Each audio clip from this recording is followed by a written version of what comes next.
Hello everyone, welcome once again to Teacher on Duty Online Media.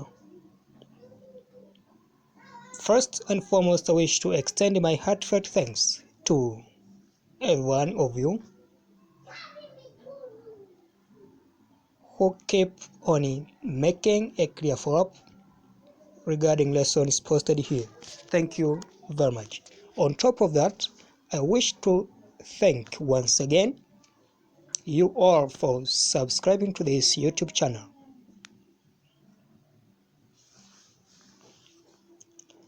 Today, I wish to present to you the analysis of the well-known novel, The Beautiful Ones Are Not Yet Born. This novel was written by the Ghanaian author Ikwe Ama. This novel was set in Ghana after independence. It was published by Heinemann Publishers, and the year of publication is 1968. About the author. Who is Ikwe Ama? Ikwe Ama was born in 1939 to Fanta-speaking parents in the port city of Takoradi, Ghana. He left Ghana in 1959 to attend the Groton School in Groton, pursuing Master of Arts. Afterwards, he attended Harvard University. And dear listeners, much of Ikwe Ama's work deals with the problems of post-colonial Ghana. So that is to say, this novel, The Beautiful Ones Are Not Yet Born, reflects problems that faced Ghana after independence. But remember, such problems seem to cut across African societies, African countries, mainly after independence. That is to say, problems raised in this novel are what actually happened and still happening in African countries after independence. Dear listeners, this lesson is going to cover the summary of this novel, and after presenting a summary of this novel, I wish to introduce the characters who make this novel. Well, about the novel, The Beautiful Ones Are Not Yet Born. The Beautiful Ones Are Not Yet Born. Before proceeding, the title of this novel is symbolic. It is symbolic to mean that the beautiful ones, the phrase the beautiful ones in this novel has been used to mean good leaders. That is to say, good leaders are not yet born. Only corrupt leaders seem to exist in the contemporary and African post-independence countries. Well, The Beautiful Ones Are Not Yet Born describes the life of a named rail worker, a named clerk who is pressurized by his family and fellow workers to accept bribes and involve himself in corrupt activities in order to provide his family with material goods. This character in this novel has been named the man. The other workers who accept bribes are able to provide their lives and live a prosperous life, while he and his family live from paycheck to paycheck.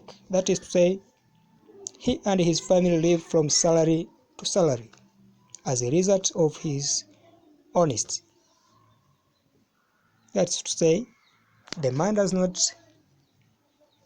involved in corrupt activities. He seems to be honest, although he is a paradoxical character whom we are going to find later in this story. And at times he perceives himself as a moral failure for not providing his family with money, which would allow them to have the beautiful things that they seek. The man is honest also makes him a social misfit, a social unwanted, and he is a man who is truly alone. The book is filled with images of birth, decay, and death, most notably in the form of an old man child through Aboriga the Frog, page number 63 of this novel, who goes through the entire life cycle in 7 years. Remember, this man child is a metaphor for post-independence Ghana, when corruption and immorality grew in a supersonic speed. Dear listeners, I wish to present to you the characters and characterization of this novel. Who are the characters who make this novel? The first character is Oyo. Oyo is the man's wife. She is portrayed as someone who likes luxurious life. She pressurizes her husband to engage in corruption so as to get rid of poverty in which they are in, and she wants the man to use shortcut ways, in which she calls short roads, so as to be as rich as his classmate.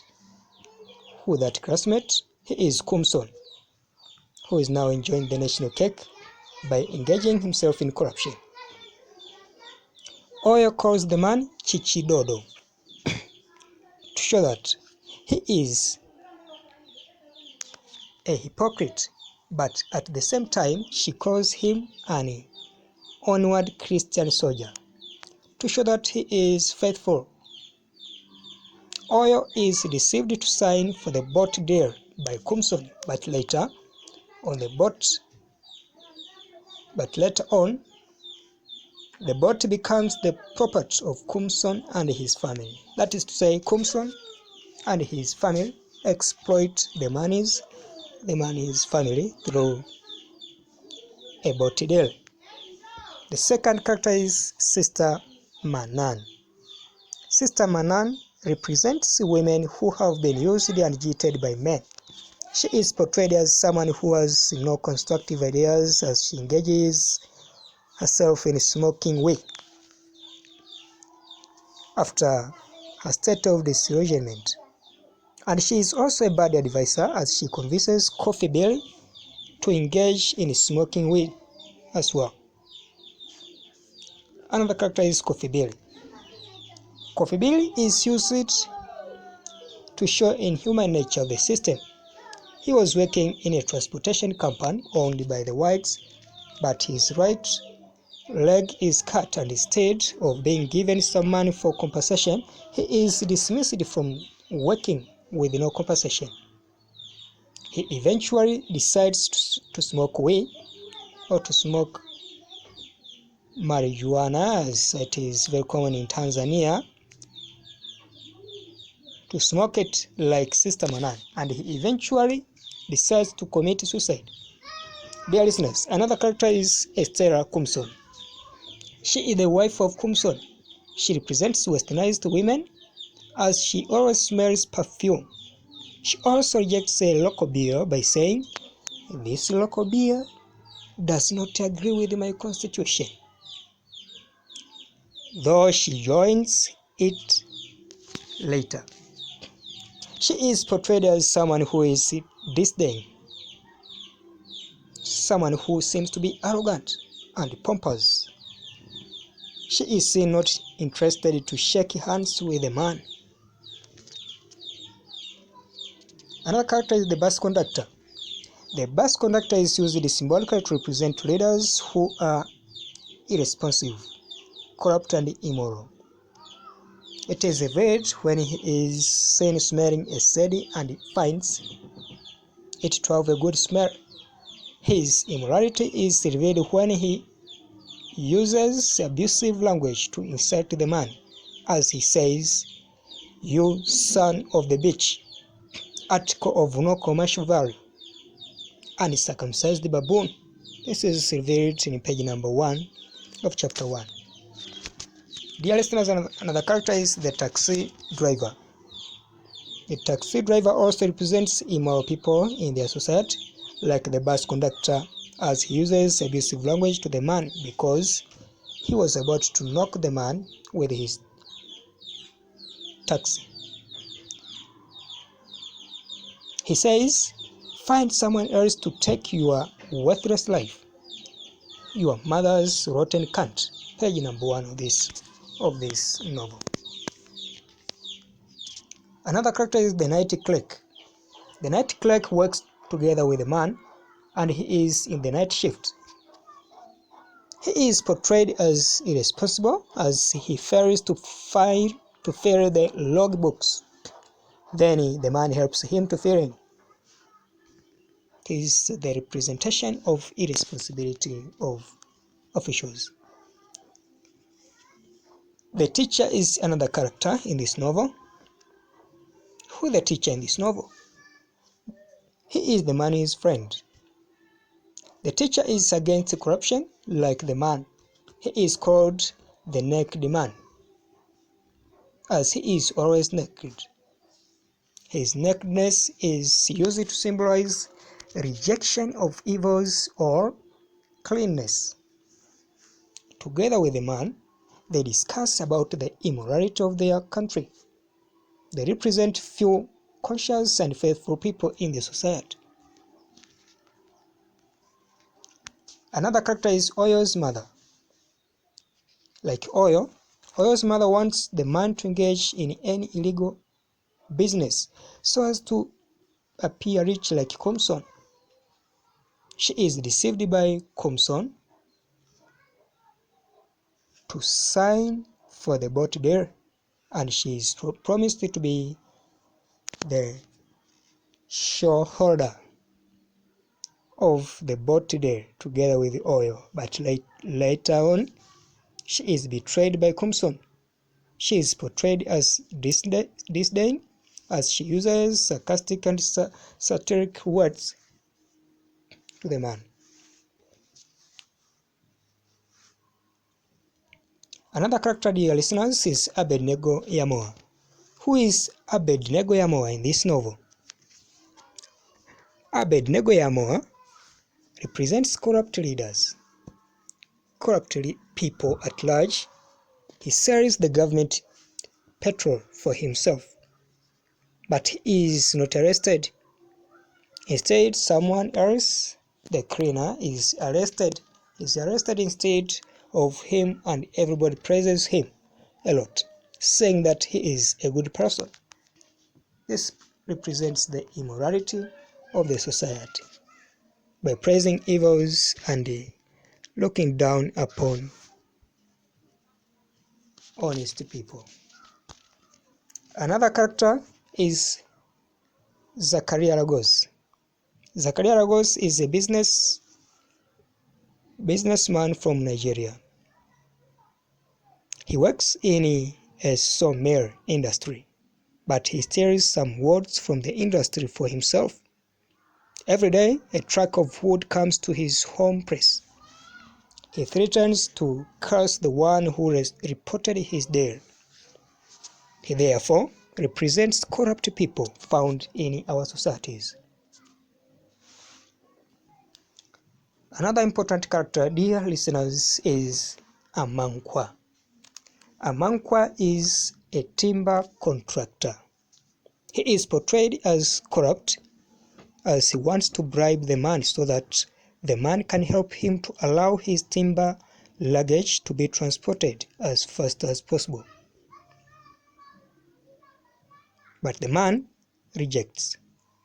He says he deals with passengers and not luggage.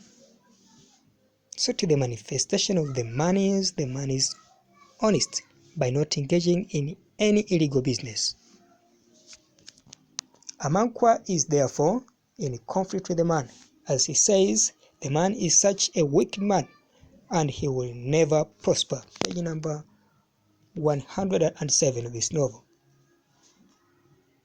Kwesi Anna is another character in this novel. He is the one who helps Kumson to escape through the sea. He is portrayed as corrupt as he wants half of the boat's share from Kumson's boat if Kumson wants a help from him. And eventually, Kumson agrees to give him such a share. Dear listeners, the last important character is the watchman. Who is the watchman in this novel? The watchman is working at the harbor as the watchman. He represents new government which is also corrupt. How? The watchman wants cola as a bribe. The word cola has been used to mean bribe. He wants cola from Kumson. He wants a bribe from Kumson before he opens the gate to allow Kumson to escape. This was during Kumson's escape when the government is overthrown. Thank you very much, dear listeners, for making a clear follow-up of today's lesson. And I kindly request you to remain here when the next lesson will be posted. Thank you very much.